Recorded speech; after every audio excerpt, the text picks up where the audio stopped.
Okay, so now I can cut these pieces apart. Oh, how much seam allowance do I need in the back? 1 inch. 1 inch.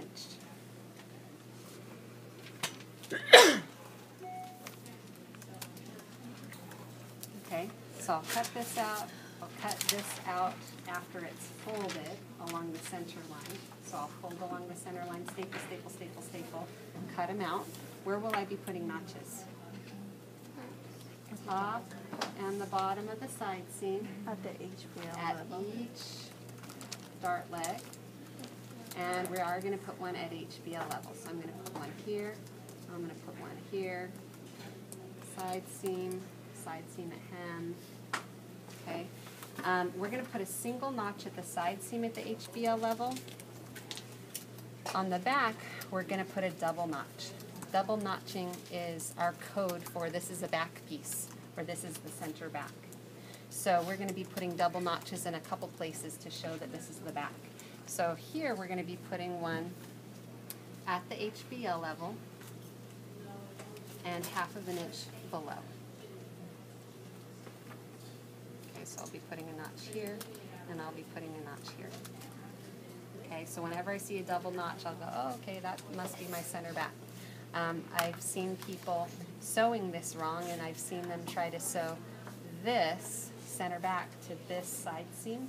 If you've got a double notch there and you have a single notch here, that will also be a, oops, I'm pinning it wrong, and find notches that match. Okay? I will punch 1/2 inch here, 1/2 inch here, 1/2 inch here, and here, and circle them in red. Where are my grain lines going to go? Do I want it? Do I want it An on? inch. I'm going to do 1 inch away from center back. Did you do double notches on the center back and side seam HBL? I did double notch just on center back. Just on side center seam, back. I'm putting a single one because these two pieces are getting sewn together. Right. So they need to have identical notches.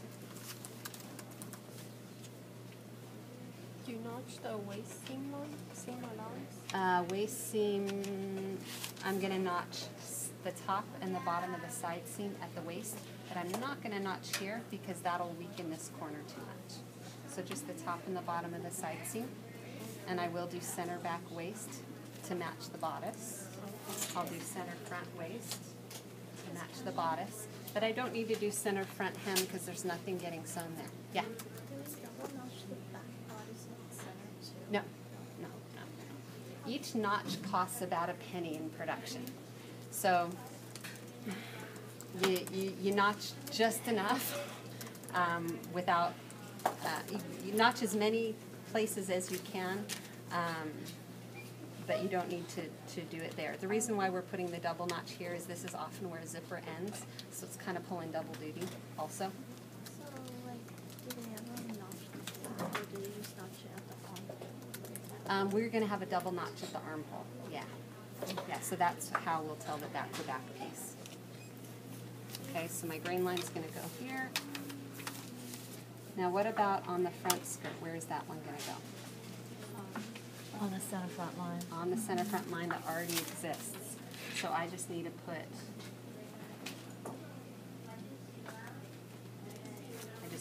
my arrowheads about 1 inch from the bottom and about 1 inch from the top. Okay? So, you don't need to see me cut, that's boring, right? What do we do with these patterns once they're done? Okay, you guys have stuff like this prepared, right?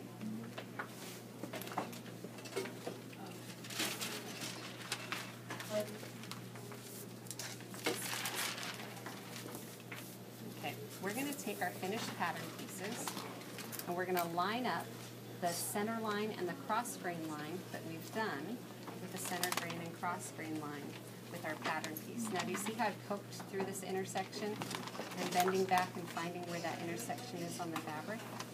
That's going to help me get those to be lined up. Okay. So I'm finding that intersection first and I'm pinning through. I'm going to match up the center front line at the top and the bottom.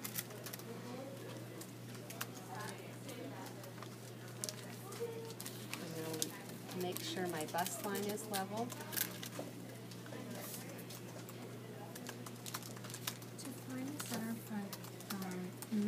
was on grain, did you fold it in Yep, half? I tore it, folded it, put a little crease line, and then Oh, drew on okay. that, yep. And then as far as the bust level went, I put my drape down and kind of found out where it needed to be, Yeah. leaving plenty of room above it and below it. All right, so we're gonna pin our pattern pieces directly to our muslin. Now this works because I'm only using dot paper. If I were using a manila pattern, I would trace the manila. But this paper is really flimsy, it's hard to trace, and it's easy to pin. So I'm gonna pin directly to here. Notice how I'm doing a full front. You might be inclined to fold your fabric and fold your pattern and try to save some time. But folding it introduces error. If you don't line up the two folds exactly right, you're going to either make your piece too large or too small. Do you ever use commercial patterns for yourself? Yeah, like Butterick or whatever. Yeah. Absolutely. They often just tell you to put it on the fold.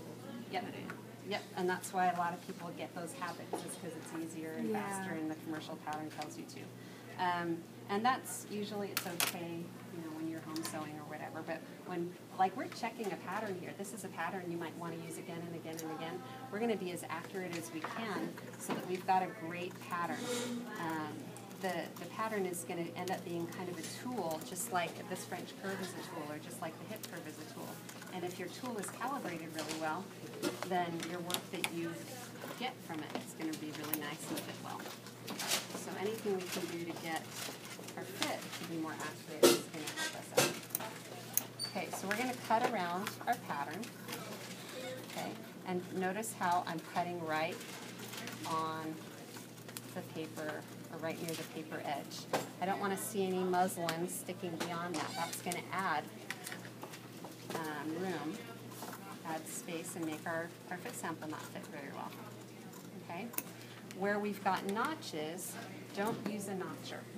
Notchers don't work well on fabric. It'll dull your notcher. It'll gum up your fabric. So wherever you have a notch, you're going to snip with your scissor through the notch. Okay? So we're going to snip. And I'm sure this is really exciting. So we'll snip all of our notches. We'll cut around all the edges. And then as far as the dart goes, what I want you to do is with the pencil, mark through that 1/2 inch punch hole. Okay? On a finished garment, what you do is you'd actually take an awl and poke through.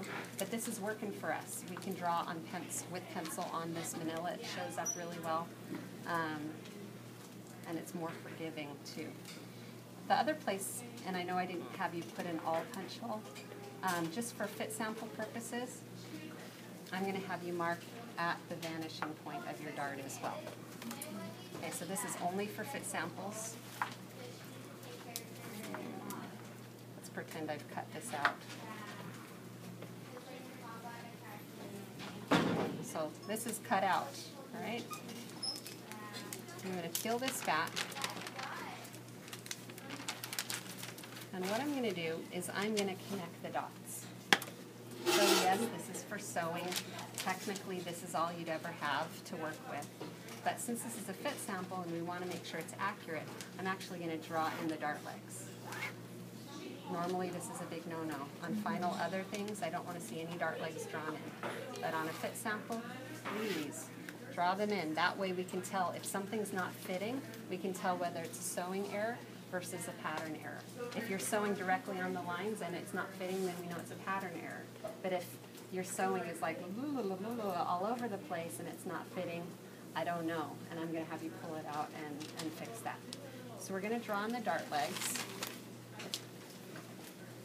And your pieces, I did the back pieces, are going to look something like that. Okay, so I had pre-drawn in my center lines and my cross grain lines. The new lines that I drew in were these dart legs. The other place where I think it's kind of helpful, for the same reason I just went over with the darts, and it doesn't take too long, is I would draw in your side seam lines